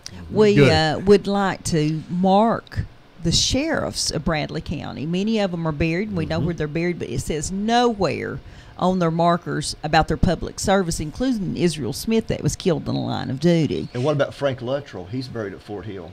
I was not aware of him. I'll get you information on him. He's buried not far from home. And Bud Cash is there also. And well, I know, Deb, they would talk about the FOP here, the Bradley County Sheriff's FOP, helped mark the first sheriff for Bradley County. Deb, they kept saying it was here, and Deb went and measured and finally found it, and they stood there and looked at it. It was an old limestone marker with W and C barely visible. Only when the light was shining on it a certain way could you see the W and C on it. And so the FOP put a marker like that down in the ground in front of the original limestone marker that indicated that was the first appointed sheriff of Bradley County. What's FOP? The Fraternal Order of Police. Oh. Okay. They helped us out. They paid for it. It was a good thing to do, but there's lots of them that need to be marked. Right, because and I just want to say thank you to you all because, once families continue to pass away, the stories are gone. And unless they're written down in books or unless they're related to people in the community, I mean, Cleveland and Bradley County are growing, which is a good thing. But, there's so much more than watching that family that starts with the K on TV and some others that have made a living on being famous by being famous. You have history just in your own community. I gave Lindsay the lecture when he came in today. He has these fabulous original old pictures that are on the hard cardboard, so it's the original ones. And he stands here and tells me who these people are, and it's not written down. And I'm like, Lindsay. But now you can pull our pictures, not all of our pictures, but I know that in 1988 when I had a great aunt still living, and I had an old photograph out from our family, and everything she told me that day, I wrote down, and it's taped to the back of that picture. And so that whoever gets the picture gets the history. My grandmother Moore, we found a big box of pictures from her. Absolutely nobody. No marked. names. And we started putting a few of them on Facebook, and we posted a picture that looked like the sock company down here. What was it? Charleston Hosiery. And that's what we thought because she had worked there. And we posted this picture of apparently at a Christmas party. There's 2 8x10s. And people started saying, "That's my daddy. I've never seen that." And it was some Christmas party they had down there, and they posted all them. And then I found a picture of 3 old greasers, their hair slicked back, the blue jeans, cigarettes in the cuffs of their T-shirts, and their jeans rolled up, and they're sitting by a car with a flat tire. Yeah, it has a flat tire, and so no idea put it on there. People started saying, "That's my daddy. That's my." So those pictures get away. I know Deb found some pictures. Her and P-Dab found some pictures of a World War I flyer doctor, and they got lost from the family. Deb and them were able to search the family out and delivered this box of pictures back to them. And the little grandson looked just like that. It was eerie. He looked just like the great whatever grandpa. They're just storage buildings, but we say every week, get the pictures out from under the bed. Now the shoe boxes. Identify them. Do get some white labels. Write on the white label, stick on the back of the picture. Don't write on the picture. And then because once family members are gone, these stories are gone. Have you ever been like to Cracker Barrel and you see those old pictures up on the wall? Yeah. And then somebody's in Wisconsin going, "Where's Granny's picture at?" Well, the other day we were sitting there and I looked at the picture and he was a doctor or something, and I wrote down D.H. Borden, and I said, "Oh, that was made about 1900," and I've still got it laying on my desk to me to get on Ancestry to see if I can find this guy. But I've actually bought pictures in antique shops. If they have one name on the back of it, a lot of times I can find at least somebody on Ancestry that picture has been lost from the family. So it's a very important thing to do. We are wrapping it up already, Ron. Well, before we go here, thank Lindsay and Dennis. And Dennis has written a book called The Real Homer Simpson. It's the story of the former chief of police of the city of Cleveland. His father was involved in the development of the Church of God. Homer ended up fine, outstanding family. Ended up in Georgia, in a bank robbery, in a murder, and then into the electric chair. It's an amazing story. If you got to go, if you want to know anything about Cleveland, Tennessee, this is a great book. It's Great the real local Homer history. Simpson. It's at the museum center here. Go down and help our museum center. They can always help, sales there. Dennis can help pay for some of the book costs. Yeah. And when you do a book, let me tell you, books are expensive to do. I can do a DVD all day long, a lot cheaper, but a book is very expensive to put out. So anytime that you see a local author, please support them. Lindsay, thank you for coming in. You're doing a great job for the county, and you've always been a great servant to our community. Thank you again for doing all that. Dennis, thank you for saving this history. It was a great show, and I'm so glad y'all got to meet each other. Any final comments? I'm just glad to be here, and please, everybody, make wise choices. That's right. Homer can tell you that. I wrote this book because I want to know. I want people to know that my cousin, our cousin, Homer Simpson, was not a murderer. He made some mistakes, but he was not a killer, and that's the reason I wrote this book. Good deal. Like Folks, that. we'll see you next week. We're still working on the next coming few weeks. One more thing to do. Save that history. It's up to you. That's right. Because we'll always remember Pearl Harbor, but Will we remember Aunt Pearl? See I you don't guys know next what I week. mean. Bye-bye, y'all. Where'd the old town go? They moved it all north of here in the shopping mall.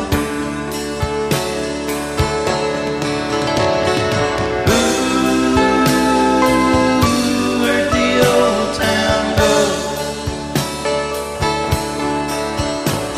Did my hometown get old, or just me? Did all my friends get old, or just me? Are they all gonna have to be told, or just me?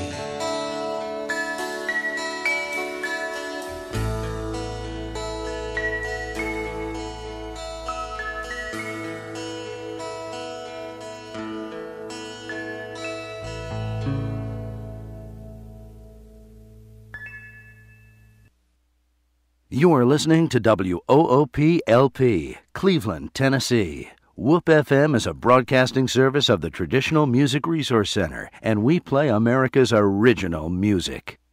Check into checking the cash.